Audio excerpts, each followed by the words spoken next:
This is what we are working with. It's a lot of uninformed skepticism out there, which doesn't want to listen to Harald. And there are other things which are uncritical enthusiasts, which are too enthusiastic about the area. The thing is, you can be either or. The whole idea by research and education is to be informed when you make decisions. And we see problems with that throughout the world, including Sweden. Now, what we did in Berlin last year, we had the World Congress on Integrative Medicine. I was one of the presidents. We had 800 participants from throughout the world, 54 countries. The Director General of WHO opened that meeting. Some of you were there at that meeting, Hanna. And we had the German Ministry of Health also opening it.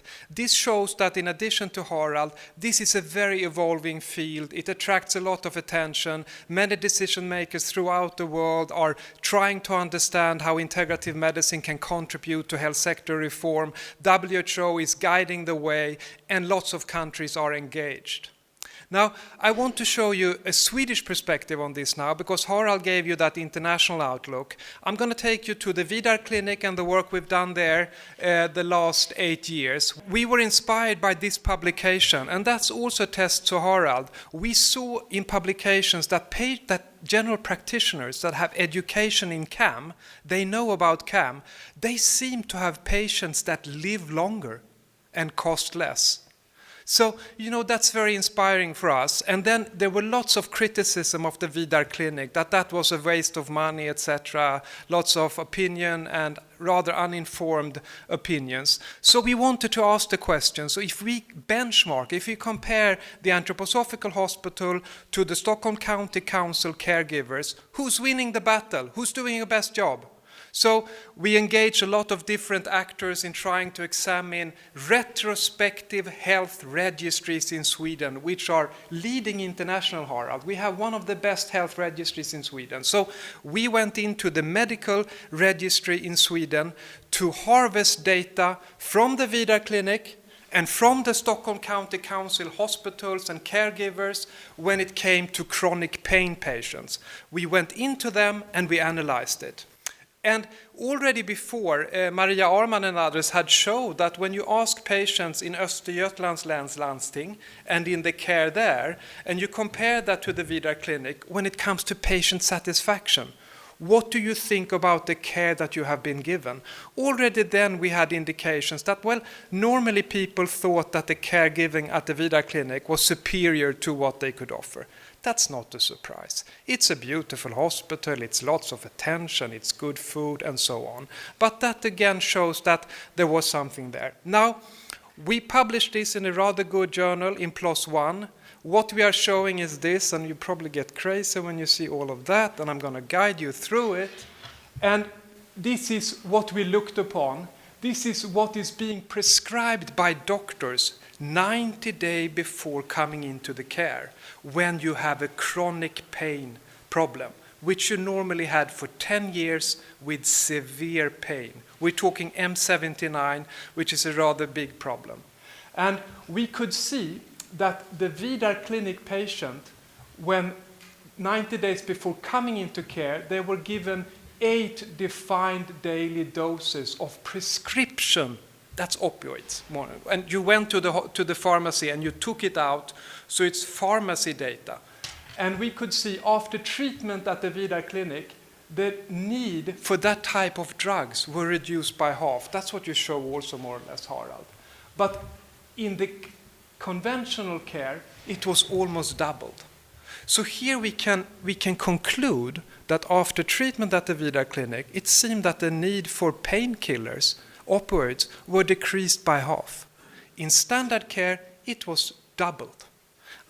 This is not such a good thing with M79 chronic pain. The first way of dealing with that is not to put more drugs out there. Okay?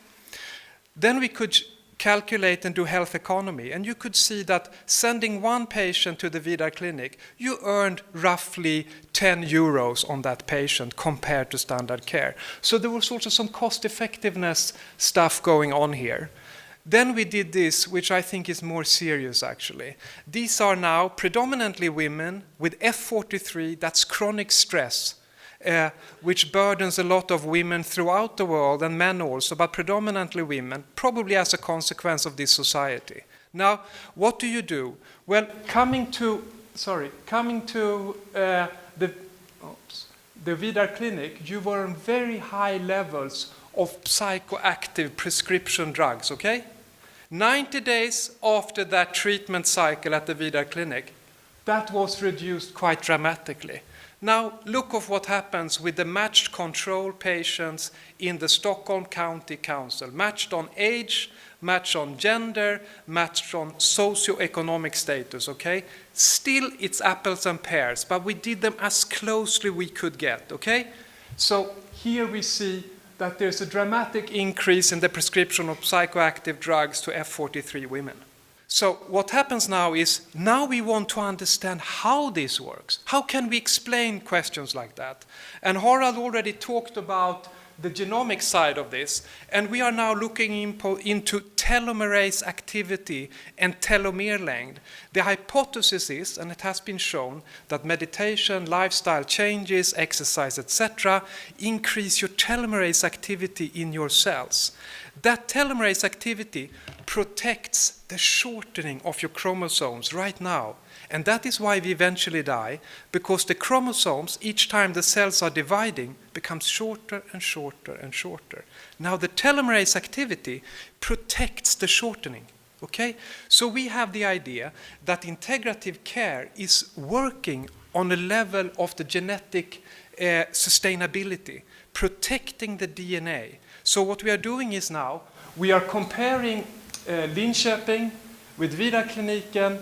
We are taking blood samples, we are checking for telomere length and telomerase activity, and this is mixed methods, of course. So at the same time, we are asking all the patients, what about spirituality, mindfulness, life quality, stress, coping, etc.